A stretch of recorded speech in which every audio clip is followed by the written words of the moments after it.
A scream and an explosion cut her off. Yagi jumped, lurching upright in surprise and coughing up a spurt of blood in the process, searching desperately for the enemy only to see Bakugo Shounen slumped to the ground, sobbing desperately, Aizawa slowly making his way to the boy's side. It was shocking to say the least. "Oh my gosh, are y'all Might-sensei?" Uraraka Shoujo screeched. Tashinori blinked in confusion, meeting brown eyes wide with shock and worry and more than a little disbelief. The pro-hero felt a flicker of misgiving at that, glancing down to try to understand why. "Ah, right, I suppose I do look different," Tashinori groaned, wiping the blood from his chin. "I know it's rather strange and I promise I'll explain later, but now isn't the time. In the meantime, I'd rather you didn't go telling your classmates about this." "I suppose I understand," Uraraka Shoujo agreed hesitantly, fidgeting, her eyes still very wide, but she seemed to have mostly regained the bulk of her composure. Are you okay, All Might-sensei? Are you hurt?"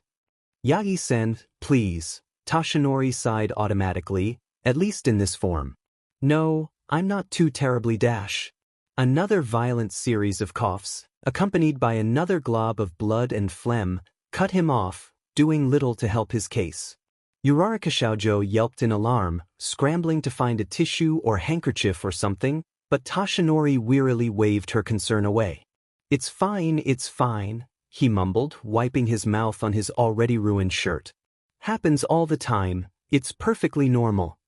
I'm pretty sure coughing up blood isn't normal Yagi-san," Uraraka Shoujo squeaked back. "Bakugo! Uraraka! Aizawa-sensei! All Might-sensei! You all alright?" Tashinori glanced up as Kirishima Shounen hurried towards them, worry etched in his face. He allowed himself a smile. Kirishima Shounen is such a good kid, coming to check on them, he thought. Then, just as quickly, CRP, he's gonna see me without my muscle form. Before he could panic too much, Uraraka Shoujo shot him a glance, quickly rose to her feet, and ran to intercept the redhead, grabbing his arm and pulling him towards Bakugo Shounen, mumbling something that Tashinori couldn't hear, but the intent was clear by her classmate's reaction, distracting the boy and getting help for his other student. Kirishima Shonen's eyes blew wide, something like horror flashing across his expression, but then his face set and he nodded in determination, kneeling in front of his friend and placing a hand on his shoulder. "Bakugo? Dude, you okay?" he murmured gently, but still loudly enough for Tashinori to hear. The boy wasn't really the most subtle of individuals, not that he had any room to talk. The blonde didn't answer though, just remained staring vaguely into space, ignorant of the tears spiking down his cheeks. Perhaps he was dissociating? The redhead looked concerned but didn't press him. "Kirishima, report," Aizawa grunted, looking dazed, but determined. "What happened up top?" "Oh, right." Kirishima straightened up, turning his attention to his teacher. Tashinori decided to take advantage of the distraction to slip off of the plaza itself, instead sitting down beneath the lip and simply listening as his student continued. He didn't fail to notice that Uraraka Shoujo, when she saw him moving, placed herself so that she would block his escape from Kirishima Shounen's view. The warp guy appeared before we could escape the USJ. 13 tried to use Black Hole on but he opened a warp gate to redirect the attack and destroy their armor, then he used his quirk again to scatter most of us around the building. But after that the guy just vanished. Mentioned something about needing to grab a guy named Deku before things got out of hand? Anyway, Satu and I worked together to pry open the doors and Ida ran to the campus to get help. "So, 13 is?" Recovery girl said they'll be fine. "But, so, the other teachers?" They arrived just a minute ago. They're searching for all the other students now. Most of them are still scattered around the building, but Kuda and Shinso made it back on their own. But Shinso hurt his leg somehow and Snipe managed to spot Yaoyorozu, and Kaminari. They look okay, but I think Kaminari kind of fried his own brain again. But, Uraraka? Bakugo and I were both warped to those ruins, where we were attacked by a group of villains. Bakugo's quirk caused some debris to destabilize, but he got better at controlling his output over time. The villains were mostly low-level thugs, so it wasn't too hard to take them down even with the unstable footing. After that, We decided to come to the plaza to see if we could help. We weren't planning on engaging, but then that hands guy charged in and we decided that we had to get involved. I made myself float and Bakugo-kun launched me and yeah. I see. In that case Toshinori heard a grunt and a gasp and quickly peeked up over the edge of the platform. He quickly saw that Aizawa had started to stand, but suddenly wobbled, staggering. Kirishima Shonen had quickly moved to support him, as did Uraraka Shoujo, who tucked herself under his arm and pressed her hand against his back, a faint pink glow shining from her fingertips, seemingly draining the color from her cheeks. You know what, maybe we should get you to Recovery Girl too, sensei, the redhead frowned. You don't look like you're in great shape to be honest, you need to rest. Can't, Aizawa mumbled. Whatever lucidity he'd managed to maintain when questioning the pair of them seemed largely to have abandoned him now. Not until my students are safe. But that was actually kind of sweet. And judging by the flustered smile on Uraraka Shoujo's face and the tears gathering in Kirishima Shonen's eyes, they thought as much too. So manly, the latter mumbled. Come on sensei, let's get you up top so you can check on everyone yourself. Hey Uraraka, you okay? Yeah, I didn't really get hurt, just a bit nauseous from my quirk. She shot a quick look towards Toshinori, who nodded slightly, prompting her onward. I'll take sensei to Recovery Girl. You help Bakugo-kun, okay? Kirishima Shonen nodded in acknowledgement, helping her to settle their teacher against her back before she started climbing the stairs towards the USJ entrance. Then he knelt by Bakugo Shonen once more, gently cajoling him to his feet and helping him stumble away in a daze. Toshinori slumped back against the retaining wall, allowing his eyes to close. He could understand how the boy felt. It had taken him a while to recognize the young man as the quiet blonde boy from Midoriya Shounen's funeral, but just then he could see it, just as he had in the aftermath of the battle training. It made him wonder if Bakugo Shounen felt the same way he did. If he blamed himself too. Perhaps he should talk to him. Not right now. All Might? Are you here? Toshinori wearily raised a hand as he recognized Ishiyama-kun's voice.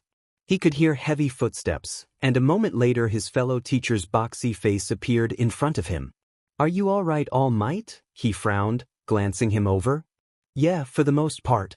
That thing, he managed to find my old wound. Dug into it pretty hard.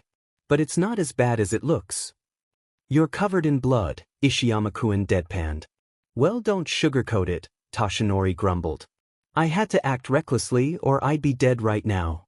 Things were that serious? Yeah. Those villains were powerful.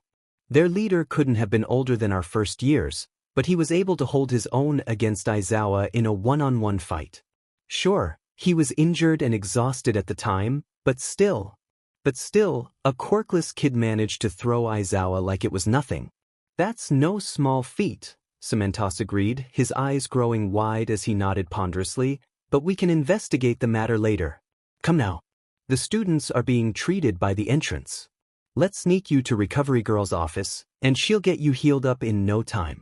The blonde nodded wearily, internally wincing as he imagined the scolding the woman would give him. I think I shortened my time limit again in that fight, Toshinori mumbled, grimacing against the sharp pain in his side as Ishiyama pulled him to his feet and led him towards one of the emergency exits past the squall zone. He was fairly used to the pain by now, though. 6 years of constant throbbing did that to a person. It's unfortunate, but it can't be helped. Either way, your actions probably saved the lives of those students today, Ishiyama-kun smiled encouragingly. Toshinori nodded absently, but he didn't really believe it. His thoughts were plagued by the memories of a day on a high rooftop, faced by a child with curly green hair and hopeful, brilliant green eyes after asking him one piercing question, pleading and fretting and longing for a single, magical word, and a young man with narrow cheeks, his eyes a dull, flat jade, his smile mocking and lifeless, his words just as piercing as before, but for an entirely different reason. You taught me when to cut my losses. His actions were what put everyone in danger. If it weren't for him, that boy may have become a great hero instead of a villain. If you want to support me or just read ahead, this is the place to go. Patreon.com/CarryPoppins. Comment. 0 comment. Chapter 27, Chapter 28, Yagi Toshinori too. Yagi Toshinori. So you've gone and done it again, All Might, a creaky old voice groused. You can't keep injuring yourself like this. It's not like I asked that thing to attack me, Toshinori sighed, sitting up with yet another grimace as Recovery Girl entered the room. The old doctor's eyes narrowed on him. He could practically see the steam coming from her ears. That's not the point. The point is that you wore yourself to the bone this morning when you had a class to teach. I don't care if you're the symbol of peace. Continue injuring yourself out of sheer stupidity, and I won't continue to heal you, understand? Yes, ma'am, the blonde winced, appropriately chastened. Recovery Girl huffed, then set about her work, pulling off Toshinori's shirt and beginning to clean his reopened wound. How are you feeling, All Might? A soft voice asked, and Toshinori glanced up as the school principal entered the room, his usually bright smile soft and worried and his beady black eyes lacking their usual calm, calculating gleam. I'll live, the pro-hero shrugged. I'd hope so. I don't want to be the one explaining to Gran what happened to you. What the hell? What are you doing here, Tsukachi? Toshinori gaped, spitting blood as another figure stepped in behind his boss. I've been assigned to investigate the attack, of course, his old friend shrugged, smiling faintly as he stepped around an empty bed to sit down next to him. This so-called League of Villains, according to the students.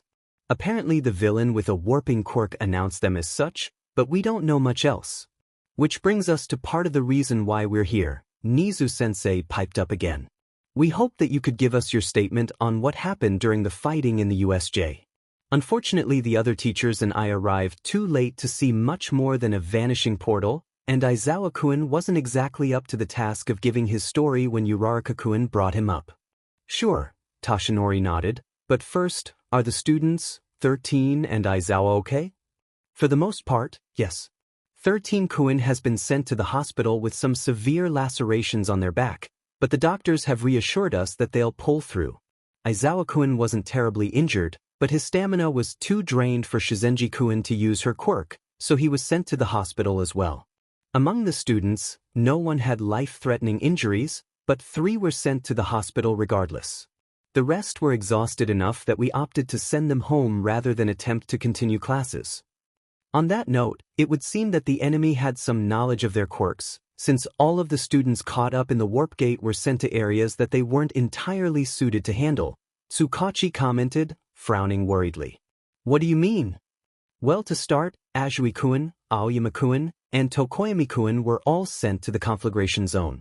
They are struggling with mild burns and varying degrees of heat exhaustion, Azui-kun being the worst off, but they were protected from worse injury by Tokoyami-kun, whose quirk, though weakened by the flames, was able to hold the villains also sent there at bay. Hagakure-kun is fighting hypothermia and frostbite from the squall zone due to the nature of her costume. Todoroki-kun was sent there as well, and he also has some symptoms due to overuse of the ice aspect of his quirk. However, since he has some natural measure of resistance to cold temperatures, she's by far the worse off of the 2 of them. Ajura-kun was sent to the landslide zone on his own. He did very well against the villains he encountered despite the fact that he had no cover, but still took quite a beating when they eventually cornered him. Shizenji-kun said that he was the worst injured of the students. He has a few broken bones, deep bruises, a concussion, and a significant gash or 2, but nothing life-threatening. Kaminari-kun is suffering from quirk overuse, but he was able to successfully protect Jiraiya-kun and Yaoyorozu-kun from serious injury at the mountain rescue site, although they all had cuts and bruises. Kuda-kun is also relatively unscathed, largely thanks to the efforts of Shinso-kun. The 2 of them were sent to the shipwreck zone, presumably because the water would limit the projection of their voices, and thus the effectiveness of their quirks. However, Shinso-kun still managed to take control of a number of the villains and set them against each other with his quirk while he and Kuda-kun swam for shore. However, Shinso-kun was bitten by a man with a quirk that gave him shark-like abilities and was nearly dragged into deeper water. Fortunately, Kuda-kun managed to kick the man in the gills before that could happen. He signed something about a dolphin suggesting that trick once. Bakugo-kun and Uraraka-kun were sent to the earthquake zone, where their quirks were limited by the instability of the ruined buildings, however their combat skills made up for those limitations. Of the students warped away, They suffered the least amount of injury. The rest remained by the entrance. As much as I despise their actions, I must commend the villains for the effectiveness of their strategy. All in all, we were very lucky that we didn't suffer any casualties. Toshinori nodded as he processed this information, feeling simultaneously relieved and more tense than ever. They likely got their information through the spy that's been sneaking onto campus, he muttered. You're referring to the battle training and Quirk assessment incidents? Nizu prompted, his smile turning grim. Sorry, just a moment, Tsukachi interrupted, fishing a recording device out of his pocket. He pressed play, then, glancing between them, asked, Now what was that about a spy? During a battle training for this same class earlier in the week, one of our students noticed an intruder during the final exercise. Eyewitness reports match with the description of another individual seen observing the Quirk assessment test that Aizawa-kun holds on the first day of class every year. If Bakugo Shounen, Shinso Shounen, and Jiraiya Shoujo's descriptions of the intruder are accurate, then I saw him during the fighting as well. In fact, he appeared to be their leader. I had my suspicions before, but I'm now certain that the intruder was in fact Midoriya Izuku. Nizu's eyes narrowed. I wondered if that might be the case following Uraraka-kun's comments at the USJ, but I will admit that this is an interesting development. Hang on. Midoriya Izuku? You mean the suicide case from 3 years ago? Yes. You're familiar with it? Yeah, Tsukachi frowned, looking slightly disturbed. I was one of the detectives assigned to the case. How did you know of it, All Might? I met the boy, All Might admitted softly, cringing at the memory. I said something that I maybe shouldn't have. Shortly after that, I found out that he committed suicide. Tsukachi looked startled. Nizu, of course, was unsurprised. He thrived on information. How did the two of you meet? And what was it that you said? I happened to rescue him from a villain attack. He chased me down after the fact right as my time was running out to ask if it was possible for a quirkless person to become a hero. I said no. Worse, I said that he should try to keep his dreams attainable, Toshinori recounted bitterly, his hands clenching around the thin blanket of the bed. You said that to an impressionable child? Recovery Girl gaped at him, fury and sorrow burning in her eyes. How could you be so cruel? I didn't mean to destroy him the way I did, but I didn't want a defenseless child running into danger, either. At the time, I felt like I was saying what I had to. Toshinori defended himself, but the words felt hollow, even to him. Is this why you started your whole advocacy campaign? To assuage your guilty conscience over causing the death of a child? Not exactly, but I'd be lying if said that wasn't part of it, the pro-hero admitted. No, I was quirkless myself before obtaining one for all, right? Yes, that's part of the reason I'm so shocked you would say such a thing. I just wanted him to understand the risk working as a hero carries. The danger. When he died, I felt like I was the one who killed him. Even so, I was shocked that it had happened at all. That boy, he'd been so bright, so warm. I knew he'd been devastated by what I said, but I never thought it would make him suicidal, and logically I knew that such thoughts don't just come all at once. They usually take time to take root. So I started doing research, looking into the conditions of quirkless kids nowadays versus when I was a child, and the things I learned were horrible. Medically quirkless individuals make up about 20% of the population, but only about 7% are functionally quirkless, without even a vestigial mutation. And that's just the world at large. 92% of those 20%, to say nothing of the specifically functionally quirkless 7%, are already older than 25. That means Midoriya Izuku was one of the approximately 8% of medically quirkless individuals or one of 1.6% of functionally quirkless individuals worldwide under the age of 25. By contrast, I would have been one of about 25% of medically quirkless kids and 15% functionally quirkless when I was his age, and there wasn't nearly as much of a social stigma then. Today, quirkless kids, in particular functionally quirkless kids like Midoriya, get told to commit suicide an average of 2.7 times a month in school, and about 76% of them try it at least once in their lifetimes. In fact, only about 54% reach adulthood. That's part of why most quirkless people are older, and those that do are rarely able to find opportunities for higher education and employment. What I said to him that day was inexcusable. I'm not denying that. But I put that campaign together in the hopes of preventing it from happening again, by my hand or anyone else's. As afraid of the woman as he was, Tashinori forced himself to look Recovery Girl in the eye as he murmured softly, "Believe me, if I could go back and change it, then I would." The past is the past, I'm afraid. Nizu heaved a weary sigh as he laid a placating hand, paw, on the doctor's arm. She grumbled but otherwise didn't protest. I'd thought that the circumstances of the boy's death seemed strange, but I will admit that this new development concerning Midoriya, that he is apparently a leader in this group of villains, goes far beyond my expectations. Honestly, it seemed strange to me too, especially since we never found a body, but there wasn't much we could do after we found the suicide note in his bag. Can you remember what it said? Nizu prompted. Not off the top of my head, but there's a copy in his complete case file. Although, I remember that it did strike me as odd somehow. Would it be possible for us to see it? Perhaps have it brought to a debriefing meeting tomorrow? Sure. If Midoriya really is a part of this case, it may be an important piece of the puzzle. Yes, I would agree. Now, All Might, you were explaining to us what precisely happened at the UA? I was heading to class late because of my dash. Idiotic, overly reckless hero complex? Recovery Girl suggested with the acidity of a bottle of vinegar as she proceeded to wrap his wound. Tashinori and Tsukachi, he noticed out of the corner of his eye, grimaced at that, but at least she wasn't quite as determined to label him as the devil incarnate.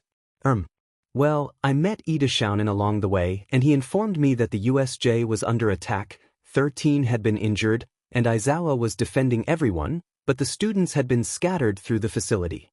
When I arrived, I found things much as he had described. However, almost as soon as I'd walked in, a monster with black skin and an exposed brain rushed me. It was all I could do to knock Shounen out of the way before it crashed into me. That fast, huh? The thing was insanely powerful, Tashinori nodded. It hit my weak spot pretty hard, and it had some sort of regeneration quirk. But it also had shock absorption and likely super strength and/or super speed, at least according to the other villain present. You're saying it had multiple quirks? Tsukachi frowned. Shouldn't that be impossible? At least now that...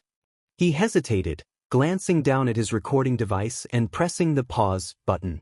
Once they were in the clear, he nodded to them. Now that All for One is gone? Nizu finished quietly now that the danger of his words being caught on record had passed. Actually, All Might whispered, considering everything I've seen and heard today, I'm no longer entirely certain that All for One really is gone. Recovery Girl's hands flinched against All Might's side, Nizu's entire body stilled, and Tsukachi's head snapped up from where he'd been writing on his notepad. What makes you say that? The principal asked cautiously.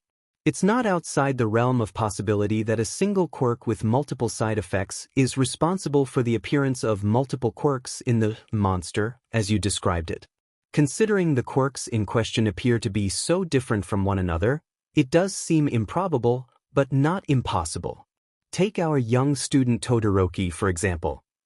Nomu's apparent multiple quirks is a part of why I'm suspicious. But the primary reason is actually something that Midoriya Izuku said to me before he disappeared. And what was that? If you want to support me or just read ahead, this is the place to go. Patreon.com/CarryPoppins. Zero comment. Chapter 28, Chapter 29, Yagi Tashinori 3. Yagi Tashinori. Nomu's apparent multiple quirks is a part of why I'm suspicious. But the primary reason is actually something that Midoriya Izuku said to me before he disappeared. And what was that? Tashinori paused, frowning down at his scarred hands as Recovery Girl finished with his bandage, then stepped back so that she could frown up at him alongside Nizu. He referenced my successor, All Might whispered, and he sensed all three of them stiffen. Said something about how it was nice to confirm that I hadn't chosen one yet. Tsukachi released a long, slow breath. You're saying you think he knows about One for All? That's right, Toshinori nodded. There are very few people in this world who know the secret. Aside from the three of you, just Sir Night Eye, Gran Torino, and All for One. Of those 6, the only one I would suspect of telling anyone is the last. If this child was somehow able to sneak on and off of campus though, is it possible that he overheard a conversation between one or another of you? Perhaps, but it's not exactly something we speak openly about.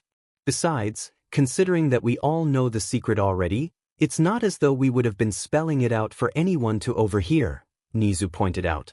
That's true, Tsukachi conceded, his brows furrowed with worry. But if All for One really is behind all this, then how should we proceed? Recovery Girl frowned. I don't know, Toshinori admitted quietly.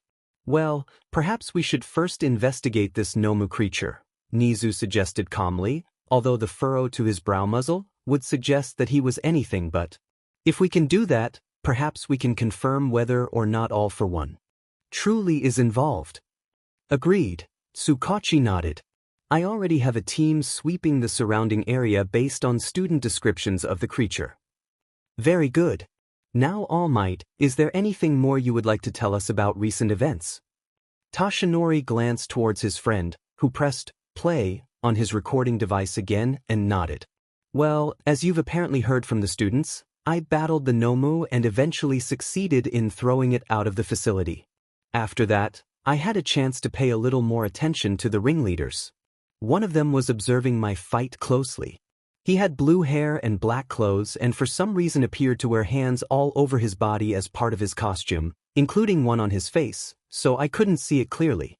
He was the one who ordered the Nomu to attack me, but he appeared to be at odds with the true leader, Midoriya Izuku. How could you tell? And how could you tell that Midoriya was ultimately in charge? Mostly the way that they interacted. Judging by the way he gave orders, Midoriya was definitely the one in charge, yet Tenko as Midoriya called him spoke to him in a manner reminiscent of a spoiled child. Plus, when Midoriya gave the order to withdraw, Tenko ignored him completely and charged me instead. I don't know exactly what his quirk was, but it was obvious that he intended to kill me with it. If it hadn't been for Uraraka Shoujo, I would most likely be dead. What exactly did Uraraka-kun do? Jumped into the fight in the nick of time. Judging by the explosion beforehand, I'll bet Bakugo-shounen played a hand in it, too. Either way, she came out of nowhere, grabbed the villain and took him to the floor without batting an eye. It was impressive, honestly, even if it was pretty DMN reckless. This student sounds as bad as you, Tsukachi muttered, not quite under his breath. Intriguing, Nizu-sensei mused. So the villains fled after that? Yeah. The warp villain created a portal and they just dash. A knock at the door gave them all pause. After a moment, Recovery Girl hobbled over to the door, opening it partway after Tsukachi closed the curtain around All Might's bed. Oh, hello there, sweetie. Did you need something? Is All Might Sensei here? A familiar voice asked uncertainly. I know that he was, injured in the fight and I just wanted to make sure that he's okay. That's very kind of you, dear. Not to worry, he'll dash. It's all right, Recovery Girl, All Might called. You can let her in. She knows. Tsukachi quirked an eyebrow at him and Nizu sighed and smiled, but otherwise the two didn't react much. A moment later, Toshinori heard the door close once more and the privacy curtain was pulled aside to reveal a fidgeting Uraraka Achiko. Hello, Uraraka-kun. Nizu greeted mildly, smiling. The girl seemed slightly startled to see him there, and even more so to see Tsukachi. Oh, hi, sensei, she squeaked, clearly a little flustered. Am I interrupting something? We were actually just wrapping up.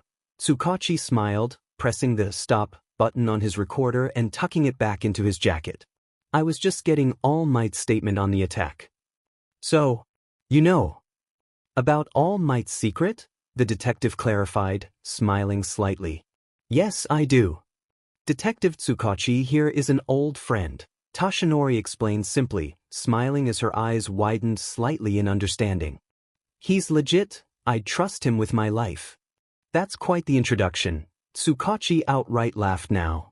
And speaking of, I believe I owe you a thank you, Uraraka-kun. All Might here was just explaining to us how you saved his life. Nizu smiled gently, although amusement sparkled in his eyes as the girl immediately flushed red. What's? And no, you don't have to thank me for anything. Uraraka Shoujo squawked, her arms flailing slightly as she floundered through her embarrassment. I just did what anyone would do, and no? And anyway, I couldn't have done it without Bakugo-kun. Stop encouraging the girl, all of you, Recovery Girl grumbled as she set about putting away her medical tools. It was a reckless move. One touch from that man and she could have easily gotten herself killed. True, Toshinori frowned, his hand drifting instinctively to his wounded side as he looked her in the eye. I can't condone that aspect of things, but the fact remains that I'd be dead if you hadn't jumped in. Although I am curious, how did you know I needed help? Uraraka Shoujo's blush faded, her expression turning somber. Honestly, most of it was because you stopped fighting.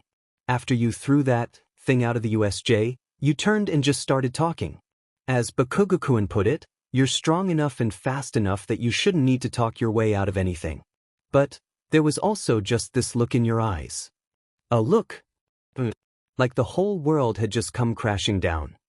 Toshinori blinked at that, wondering what exactly she meant, but his student didn't elaborate. To be honest, I wasn't sure what that creepy guy's quirk was, just that when he charged you, he did it with his hand stretched out, so I assumed that that's how he meant to attack. I know it was a gamble, but Bakugo-kun and I couldn't just stand by and do nothing. Impressive deductive skills, Nizu smiled, but in the future, avoid going in blind. We're not quite sure what the villain's quirk was either, but judging by Aizawa-kun's injuries, I imagine it had something to do with disintegration. Both Toshinori and his student paled at that pronouncement, and Recovery Girl tensed in her office chair. Tsukachi looked grim, but not too terribly surprised. Okay, I'll remember that, Uraraka Shoujo squeaked, looking a little shaky. Anyway, I wanted to ask you, Yagi-san, are there any signs before you shrink? Just in case I need to play distraction so you can slip away? Toshinori smiled slightly at the earnest light in her eyes. She really was going to be a wonderful hero one day. Well, the biggest giveaway is that my body starts giving off steam, and sometimes I'll start coughing blood like you saw in the USJ, he sighed. I'll keep that in mind, Uraraka Shoujo nodded. Is it okay to ask? What happened? I mean, the symbol of peace doesn't just get hurt like this, right? Toshinori glanced away, a familiar sense of fear roiling in his gut. It always felt that way when he had to tell someone the truth, but this time the stakes felt higher than ever before. All of the memories of the mistakes he'd made the last time seemed to press in upon him, of the way that he'd ignored a different bright, earnest, heartfelt child, focusing instead on his own pride and selfishness. And now here was another one, asking his story, watching him with cautious concern. He took a deep breath. If you want to support me or just read ahead, this is the place to go. Patreon.com/CarryPoppins. 0 comment. Chapter 29, Chapter 30, Yagi Toshinori 4. Yagi Toshinori. All of the memories of the mistakes he'd made the last time seemed to press in upon him, of the way that he'd ignored a different bright, earnest, heartfelt child, focusing instead on his own pride and selfishness. And now here was another one, asking his story, watching him with cautious concern. He took a deep breath. It was different this time. This time, he wasn't explaining out of pride or fear. This time, he was simply trying to settle the fears of his student. It was about 6 years ago now, he said quietly, gently laying a hand over the bandages to ward off the phantom pains. I can't show you the scar, but it was bad. I lost my stomach and my left lung. I was able to continue doing hero work after a number of frankly debilitating surgeries, but only for a limited PRD of time, and that time has grown shorter over the years. Last I checked, I had about 3 hours a day. After the fight in the USJ though, I wouldn't be surprised if that time shrank a bit more. Not as much as if I'd already passed on One for All, but probably still by an hour. Uraraka Shoujo's hand was pressed over her mouth. I'm so sorry, she mumbled around her fingers. I know that probably sounds stupid, but dash. I know. Toshinori chuckled weakly, humorlessly. There's not much else you can say, is there? No, sensei, she agreed softly. A solemn sort of silence fell over the room as Uraraka Shoujo wrung her hands together, chewing her bottom lip in thought. Well, Uraraka-kun, I believe it's time for you to be on your way home. I imagine that your parents are expecting a call from you, Nizu-sensei prompted gently. Toshinori frowned slightly at his boss's odd phrasing, but was distracted when his student lifted her head, nodding firmly to the principal, then looking up with her jaw set and eyes bright with determination. If I can help you in any way, please just let me know, okay, sensei? Anyway, I'll see you in class. She then dashed from the room, leaving Toshinori blinking after her. Tsukachi nudged him gently, quirking an eyebrow at him with a slight smile. What? The pro-hero frowned at his old friend, only to have Nizu's soft chuckle distract him once more. It would seem that Togata-kun might have some competition after all.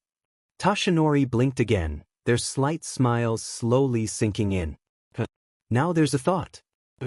Basically Snow White. I don't think I thanked you for saving us before, so thanks. You? Don't worry about it. You? I not for you the shark guy wolf have got me. You? So think we're even. Basically Snow White. Smiley face. Happy to help. Basically Snow White. I still can't believe you no sign. You? Yeah, it was nice. You? Maybe we can use it in training. You? Secret code and stuff. Basically Snow White. Yeah. Yeah, Dad, I'm okay. Hitoshi glanced up curiously as he heard the soft, tremulous voice. He glanced back from his seat just within the walls of the school, watching as his normally bubbly classmate made her shaky way towards the entrance. Yeah, they're giving us the rest of the week off of school. No, I don't think. Uraraka paused, listening to someone on the other end of the line. Her expression fell, her smile faltering. Hitoshi frowned at that. You? Sorry G2G. I mean, I guess I can try. Uraraka was mumbling as Hitoshi shoved his phone into his pocket. I don't want to impose on anyone, though, especially where we don't know each other very well yet. Yeah, I'll be careful. I love you both. Goodbye. Uraraka lowered her phone with a weary sigh, snapping her phone shut and tucking it back into her skirt pocket. Hitoshi's frown only deepened when she raised a shaky hand to her face and scrubbed at her wet eyes. Hey, Uraraka, the boy called quietly, his deep voice carrying across the intervening space between them. The girl startled slightly, her eyes snapping up to meet his. Oh. Shinso-kun, she greeted him, a little bit of cheer entering her voice. I didn't see you there. Hitoshi's frown only deepened. After so many years of pretending that he was fine whenever someone called him a villain or suggested that he use his quirk to get the teacher to bump up his grade, he could recognize a forced smile from a mile away. Something's troubling you, he observed, a mixed statement and invitation. He'd long since learned that in conversations, people were generally more inclined to respond to him when he didn't phrase things as questions.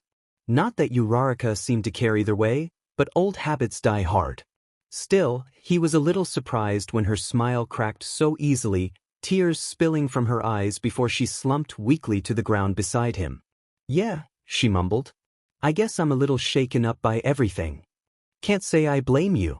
I think we're all a mess on some level. Hitoshi shrugged easily, his hands sliding almost unconsciously to brush against the new set of scars on his leg.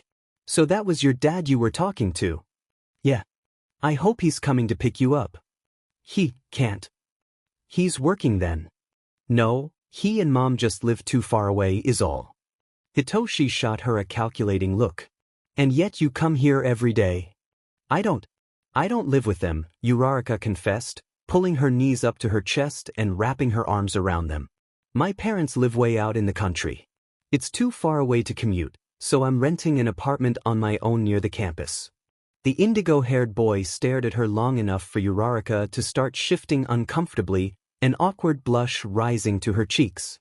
So to sum up, he said slowly, you were planning on walking home alone to an empty apartment right after a villain attack where we as students were specifically targeted. Uraraka's blush darkened even further. Well, I guess that's about right, yeah. Hitoshi gaped at her, absolutely aghast. No. Huh. No. Not happening, the boy repeated, pulling his phone back out and closing out of his messages, after noting Kuda's smiley face of acknowledgement, before pulling up his recent calls. Shinso-kun? Uraraka asked again as the call connected. Hitoshi? What's wrong? Hey Dad, I'm inviting a friend over. Huh?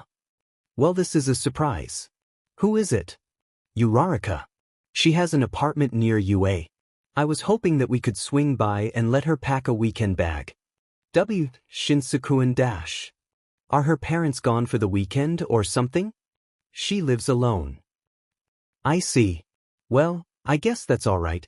Nobody should be alone after what happened today. Yeah, that's pretty much what I was thinking. Honestly, your friend should consider finding someone to stay with long term. It's dangerous to live alone to begin with, but especially now. I'll get her to talk to Aizawa-sensei on Monday. What am I talking to sensei about? That would probably be for the best. Anyway, I'll be there in a few minutes. See you, Dad. Hitoshi lowered the phone from his ear as his dad hung up on the other end of the line, quirking an eyebrow at Uraraka as she stared at him, fidgeting and open-mouthed, positively daring her to protest. Shinso, this is too much, she managed eventually after what looked like several attempts to organize her thoughts. Like hell, Hitoshi snorted, turning his head back towards the entrance to watch for his dad's car. If you're going to keep insisting on butting into my life, then you can't complain when I butt into yours. Uraraka fell silent for several too long moments. He could feel her eyes on him. It was disconcerting, and he found himself shifting awkwardly. Was that too far? Oh gosh, did I say the wrong thing? I mean, I guess I probably should have asked first. Shinso-kun, the girl began, cutting off her spiraling thoughts, her voice oddly hushed, her hands slightly covering her mouth and her eyes wide with surprise and something else that he didn't quite know how to name when he risked a glance towards her. Is that your way of saying that we're friends? Hitoshi blinked at her. The brunette's eyes softened.